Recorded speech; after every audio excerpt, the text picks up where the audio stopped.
In 2010, 10 Department of Education schools in the eastern suburbs launched a program now known as Asia Engaged. The program continues to thrive and flourish. In this week's episode, we look at how 3 of these schools have worked with parents, students, staff and their sister schools in China to develop a deeper and richer understanding of each other's culture, ideas and strategies for learning. These schools are now enjoying a new sense of community and the rich benefits that flow from it. What has blossomed is a relationship far different than anything that was anticipated and way beyond just sharing ideas and teaching language. We were fortunate to be selected to be part of the Department of Education Eastern Metropolitan Region's Engage with Asia project last year, which consisted of myself and 2 staff members heading to China and developing a sister school relationship with Suzhou Pingji Experimental School.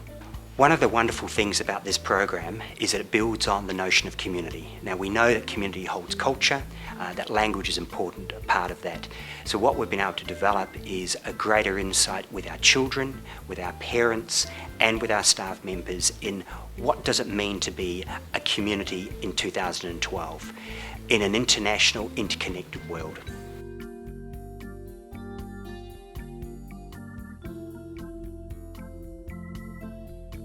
We've been involved in the Asia Engage project through the Eastern Metropolitan Region, and we have used the project to really build community here at Balwyn North Primary. We found that there was a bridge between understanding of the parents and the school and what was happening in our school, and we know that the benefits of bringing the home and school together. So we have used the project to really build community. We have therefore consulted the community and put together strategies that are going to work for our unique school community here. So in practice that looks like translators coming in for parent-teacher interviews or any time that parents need to communicate with the teacher or with the administration. Involvement in all of our community events, the planning, providing international food stalls. We have an international food festival, learning expos to really build the parent understanding about what it is we do here at school in Balwyn North and in Victoria and Australia, and why it is we do it and what benefits there are for their children's learning.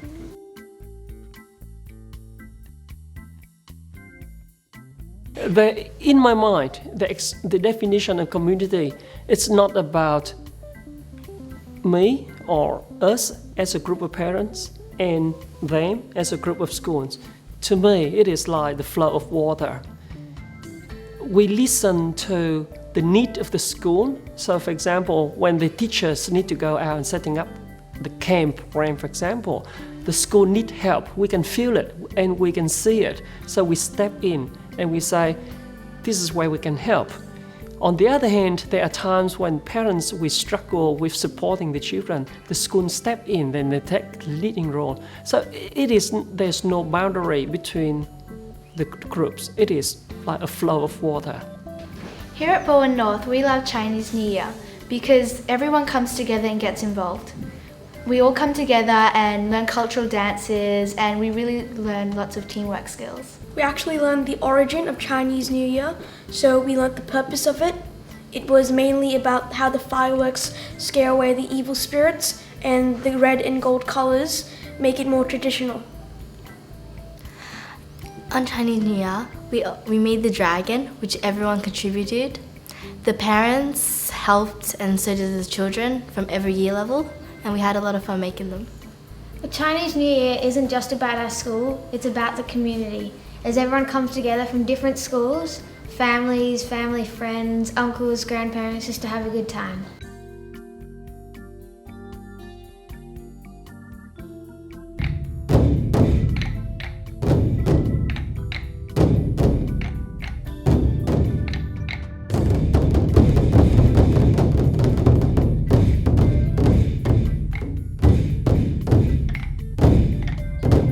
Well, at Doncaster Gardens, we've purchased the big Chinese drums. It was something that I really wanted to do, to have links with China and with our sister school relationship that we're starting to build up with Suzhou and in Beijing as well. The drums are so important, and they're just embedded in the Chinese culture for celebrations, Chinese New Year, welcome ceremonies, and it's just exciting to see them. The drums is all part of building a school community, building with the wider community of Manningham as well, just understanding their culture, their rituals and all of the customs.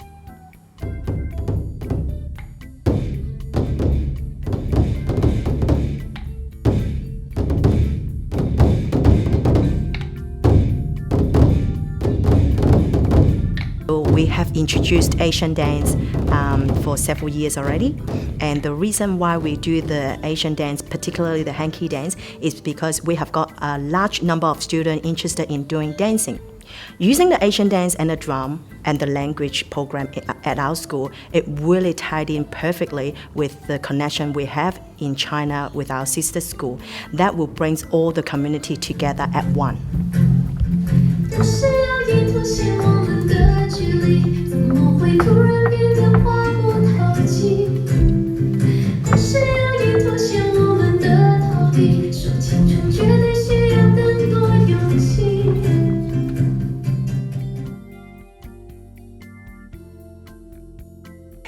With the community, one of the things that we've looked at is an extension or a bridge from toddler or early childhood into primary years education. I know that language is very powerful to hold culture, and so I thought we need to start early. In early years education, we know that the brain has an elasticity to it. It is open to languages and to playfulness and inquiry. That is why I believe that the playgroup that we're establishing will not only be a playgroup of thinking and playing and exploring, but it will be based around a multilingual program. This multilingual playgroup will really cherish and celebrate stories from the world. We've been doing the Suzhou project, which is where the students in the class have worked in small groups to make documentaries about life at Mountview. It's designed as a documentary that they can share via a wiki that we've set up with a partner school, Suzhou Pingji Experimental Primary School. The students in Suzhou are also making DVDs about their life in Suzhou. They'll upload their DVDs onto the wiki, so our students will watch the DVDs from Suzhou, they'll watch the DVDs from Melbourne, and we'll get an idea and be able to share and look at the similarities and differences between life in Suzhou and life in Melbourne. Through this project, we have found many benefits for both our students and the wider community. We're continuing to investigate ways in which we can continue to build those benefits for the children, so that we are really providing them with all of the skills and intercultural understanding to prepare them for their future in our global workforce.